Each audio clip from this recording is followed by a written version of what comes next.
Hello students.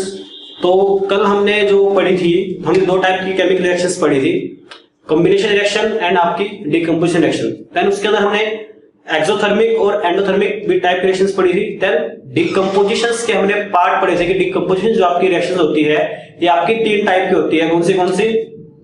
Thermal decomposition, आपकी electrolytic decomposition, then आपकी photolytic decomposition. ठीक है, देन वहां पे हमने कुछ अच्छे अच्छे एग्जांपल पढ़े थे।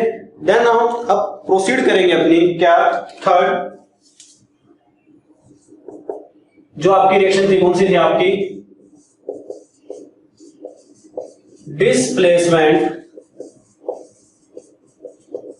रिएक्शन। ठीक है, डिस्प्लेसमेंट डिस्प्लेसमेंट क्या होता है? किसी को किसी की लोकेशन से डिस्प्लेस करना, डिकोलोकाइज करना, उसको वहां से हटा के खुद वहां पे लग जाना, इसको हम क्या बोलते हैं? डिस्प्लेस बोलते हैं। कुछ ऐसी रिएक्शंस भी होती है हमारी जो क्या करती है? डिस्प्लेसमेंट करती है, अपनी लोकेशंस को चेंज करती है। देन उन रिएक्शंस को हम क्या बोलते हैं? डिस्प्लेसमेंट रिएक्शन को हम बोलते हैं। तो इसकी डेफिनेशन काफी इंपॉर्टेंट है। ए reaction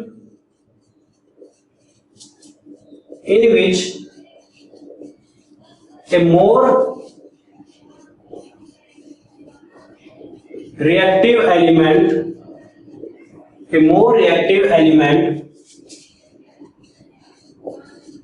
displace a less reactive element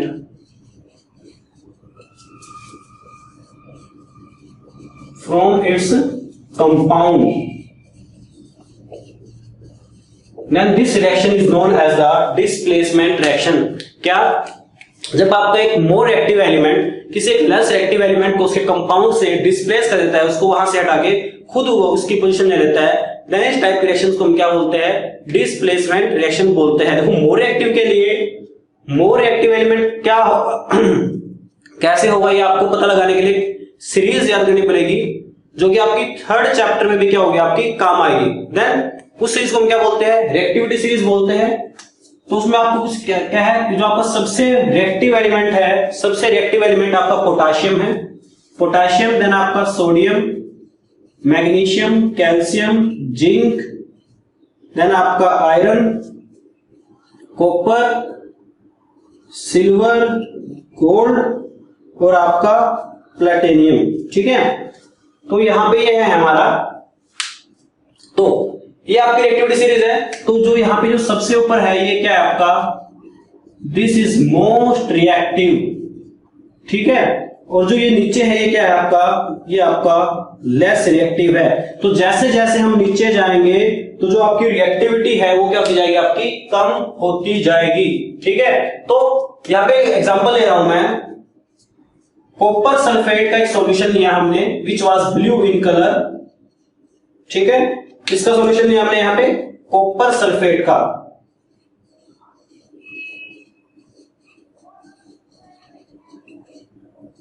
then इसको हमने रिएक्ट कराया किससे? आयरन से। तो जब मैंने कॉपर सल्फेट को आयरन से रिएक्ट कराया, देखो तो जो आयरन है आपका वो रिएक्टिविटी सीरीज में कॉपर से ऊपर है। ठीक है, जो आपका आयरन है वो रिएक्टिविटी सीरीज में क्या हमारा? कॉपर से ऊपर है। ऊपर है यानी कि क्या आपका? ज्यादा शक्तिशाली है, ज्यादा क्या आपका? रिएक्टिव है, इसलिए इसके कान पे वो 4 मारेगा और इसको क्या करेगा? इसकी जगह से हटा देगा और क्या बनाएगा आपका? FeSO4। इसको हम क्या बोलते हैं? Iron sulphate.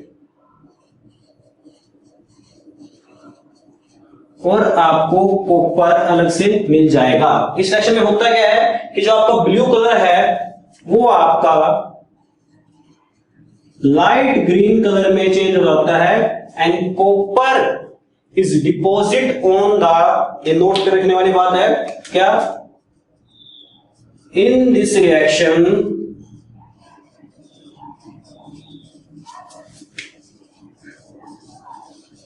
copper is deposited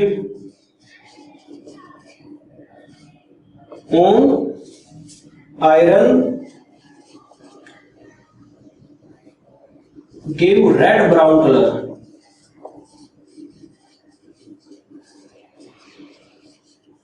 ठीक है, इसमें आपका एक क्वेश्चन भी है एनसीईआरटी का कि जब आपका कॉपर सल्फेट के अंदर हम एक आयरन की नीड डाल देते हैं तो उसका कलर ब्राउन क्यों जाता है? तो सिंपल सा रीजन है कि क्या iron is a more reactive element than copper, so it displace copper from the copper sulphate and from iron sulphate and the this copper जो आपकी डिस्प्लेस हुई है, जो आपकी बाहर निकली है, वो आपकी डिपोजिट है किसके ऊपर? वो आयरन के ऊपर आपकी डिपॉजिट हो जाती है। और कॉपर अगर mainly brown red brown colour होता है, इसलिए कौन सा कलर देगी आपको? रेड ब्राउन कलर आपको देती है। यहाँ पे हम एक चीज और दे देते हैं, मैं यहाँ पे आपका हाइड्रोजन और ले देता हूं इसके बीच में, ठीक है। ठीक, इसमें एक रिएक्शन वो करते हैं जो हमने पहले भी की, जैसे हमने किया था सल्फ्यूरिक एसिड को हमने रिएक्ट कराया था किसके साथ? जिंक के साथ, ठीक है। सल्फ्यूरिक एसिड, सल्फ्यूरिक एसिड का फॉर्मूला होता है आपका H2SO4। क्या होता है आपका? H2SO4। इसकी रिएक्शन मैंने किसके साथ कराई? जिंक के साथ। देखो जिंक हमारा ऊपर है किससे? हाइड्रोजन से, यानी कि ज्यादा शक्तिशाली है, ज्यादा ताकतवर है, तो क्या करेगा वो? ZnSO4 और साथ में कौन सी गैस निकली थी आपकी? हाइड्रोजन गैस बाहर निकली थी। इस एक एलिमेंट ने इस हाइड्रोजन को यहां से क्या करा दिया? डिस्प्लेस करा दिया, इसकी पोजीशन क्या करा दी? चेंज करा दिया। इसलिए इस रिएक्शन को हम क्या बोलते हैं? डिस्प्लेसमेंट रिएक्शन बोलते हैं। दोबारा से रिपीट कर रहा हूं, reaction in which a less reactive element displays the a more reactive element displays the less reactive element from its compounds is known as the displacement reaction। दोबारा से रिपीट कर रहा हूं मैं, reaction in which a more reactive element displays a less reactive element from its compounds is known as the displacement reaction। ठीक है, तो इसको पॉज करके इसको एक बार बेटा क्या करो, नोट कर लो, ठीक है। मैं इसको आगे कराता हूं।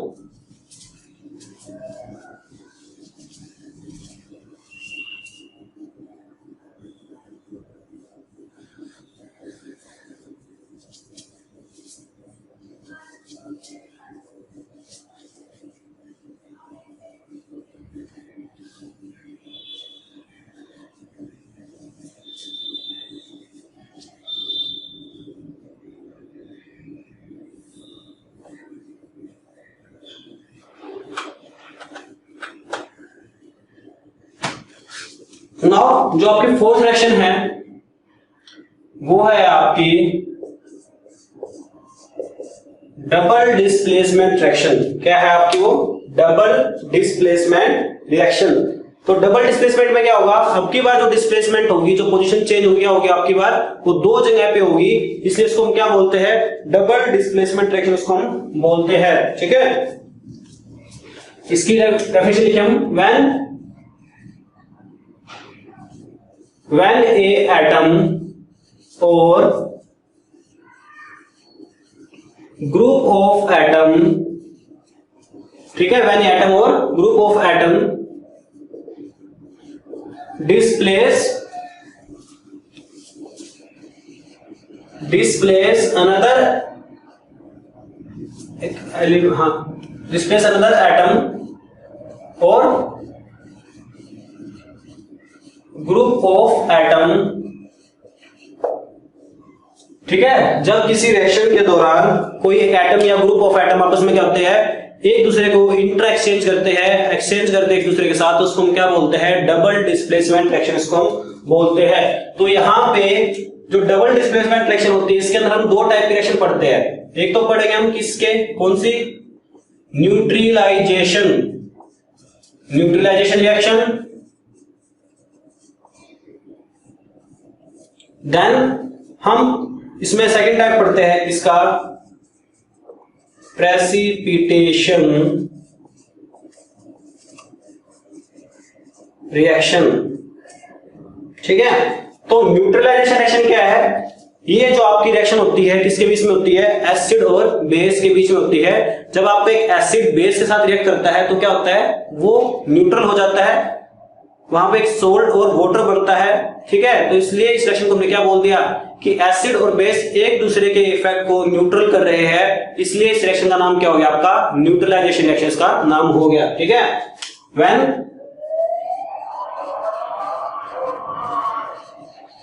एसिड और base react,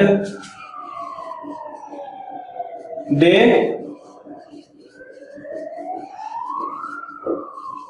they neutralize their effect, वो अपने इफेक्ट को न्यूट्रलाइज कर देते हैं, इसलिए इस रिएक्शन को हम क्या बोलते हैं, न्यूट्रलाइजेशन रिएक्शन इसको हम बोलते हैं। ठीक है, इस तरह के हम example HCl hydrochloric acid plus में NaOH सोडियम हाइड्रोक्साइड एक बेस, ये आपका एसिड है और ये क्या है आपका base, then it form NaCl plus में H2O यानी कि सोल्ट एंड वाटर, क्या फॉर्म करेंगे आपके, सोल्ट एंड वाटर। ठीक है, तो यहां पे देखो इस Na ने इस H को डिस्प्लेस किया, Na ने डिस्प्लेस किया H को, और जो OH है उसने डिस्प्लेस किया या इस H ने इसको डिस्प्लेस किया, तो Na और Cl मिलके क्या बनाया, NaCl, और जब आपका H और OH आपका कभी भी कहीं पे भी मिलेगा तो क्या बनाएगा आपका वो H2 यानी कि आपका वाटर प्रोड्यूस करेगा। ठीक है, देन नेक्स्ट है आपकी प्रेसिपिटेशन रिएक्शन। तो प्रेसिपिटेशन रिएक्शन क्या है, when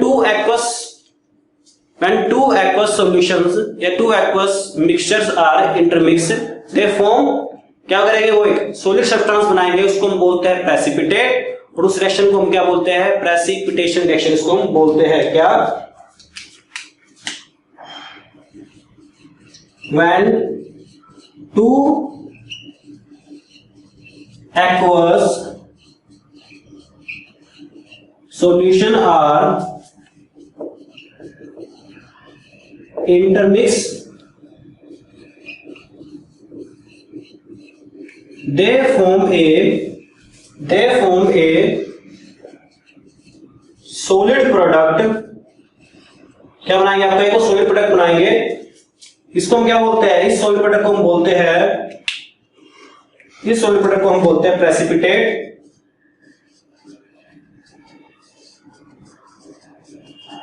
ठीक है, और इस पूरी रिएक्शन को हम क्या बोलते हैं, प्रेसिपिटेशन रिएक्शन बोलते हैं। ठीक है, नाउ इसमें एक एग्जांपल जो आप पहले पढ़ चुके हो, क्या, lead nitrate PbNO3 whole twice, ये रिएक्ट करता है आपका पोटेशियम आयोडाइड से, देन क्या बनाएगा, लेड आयोडाइड प्लस में पोटेशियम नाइट्रेट। देखो बैलेंसिंग का काम आपका है, बैलेंसिंग मैंने आपको सिखा रखी है, बैलेंसिंग का काम आपका है। ठीक है, देन PbNO3 प्लस में Ki प्लस में PbI2 प्लस में KNO3, और जो यहाँ पे PbI2 बनता है ये आपका सॉलिड बनता है which was yellow in colour, और क्या बनेगा आपका PPT, प्रेसिपिटेट को हम डाउन एरो से दिखाते हैं। ठीक है ना,